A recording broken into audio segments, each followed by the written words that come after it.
يبقى اول فرق ما بين النافيجيت والنافيجيت باي يو ار ال ان النافيجيت باي يو ار ال ما فيهاش الاوبشن بتاع ريلاتيف تو، تمام، ولازم تكتب اليو ار ال كامل عشان يشتغل معاك. طب تعالى كده نجرب، نوقف دي هتلاقيها شغاله.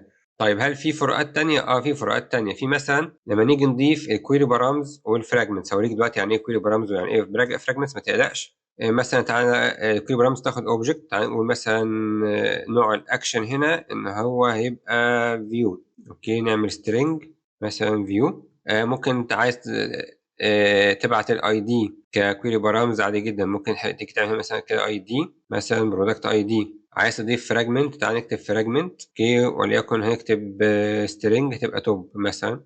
بس تعالى نوقف دي الاول. طيب انا هاجي هنا هضغط على فيو واشوف هتضيف ايه. زي ما انت شايف من فوق ضايفه لنا اكشن فيو، تمام، وضايفه لنا الاي دي ايكوال 1. طيب لو انا عايز اضيف الحاجات دي كلها داخل الراوتر باي ايه نافيجيت، ما قدامكش غير اوبشن واحد، انك انت تجمعها كلها كسترينج. يعني لو عايز اعمل نفس الحاجه هكتب كده اكشن ايكوال فيو، اعمل علامه الامبرساند واكتب اي دي ايكوال مثلا، لو عايز اضيف البرودكت اي دي هكتبه هنا، بس لازم نعمل هنا ايه علامه الدولار ساين ونكتب برودكت اي دي، وبعد كده نعمل علامه الشباك ونكتب. طب زي ما انت شايف انت ايه بتجمع سترينج. طبعا دي مش افضل حاجه،